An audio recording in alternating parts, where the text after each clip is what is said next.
નમસ્કાર મિત્રો, સ્વાગત છે તમારું ખેડૂત સમાચાર ચેનલમાં।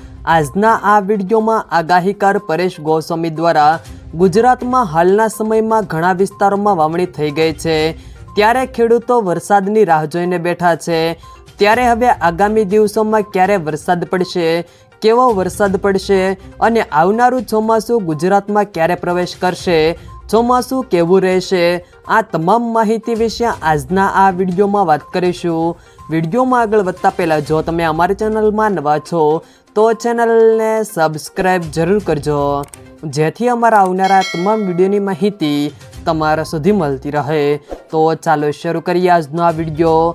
છેલ્લા ઘણા સમયથી ગુજરાતમાં સતત કમોસમી વરસાદ વરસી રહ્યો છે, ત્યારે હવામાન વિભાગે પણ રાજ્યમાં વરસાદની આગાહી કરી છે અને પરેશ ગોસ્વામીએ જણાવ્યું કે આ વર્ષે માવઠું અને પ્રી મોન્સૂન એક્ટિવિટી વધારે જોવા મળી રહી છે। તાપમાનની દ્રષ્ટિએ મે મહિનો ખૂબ જ નીચો રહ્યો છે। તેમના જણાવ્યા મુજબ આ વખતે ચોમાસામાં અલ નીનોની અસર નહીં હોય। સાથે જણાવ્યું કે આગામી 15 જૂને ગુજરાતમાં ચોમાસાની એન્ટ્રી થઈ જશે। અત્યારે ચોમાસું મહારાષ્ટ્ર સુધી પહોંચી ગયું છે, ત્યાં આવીને ચોમાસું નબળું પડ્યું છે। મોન્સૂન બ્રેકની કન્ડિશનને લીધે આગામી 15 જૂન સુધીમાં ચોમાસું આવી જાય તો સારું, અથવા તો 18 થી 22 જૂન સુધીમાં ગુજરાતમાં ચોમાસું પહોંચે તેવી શક્યતાઓ છે। વધુમાં જણાવ્યા મુજબ ચોમાસું નબળું થાય તેવી કોઈ શક્યતાઓ નથી। આ વર્ષે ચોમાસું સારું રહેવાની પણ આગાહી કરવામાં આવી છે।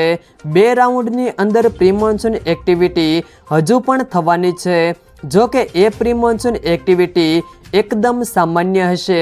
સમગ્ર જૂન મહિનો એટલે કે 30 દિવસ આપણે ગરમી, ઉકળાટ અને બફારાનો સામનો જૂન મહિનામાં કરવો પડશે।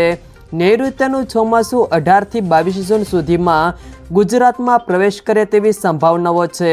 15 જૂન બાદ ગુજરાતમાં ચોમાસાની એન્ટ્રી થશે એવું નિષ્ણાંતો અને હવામાન મોડલો કહી રહ્યા છે।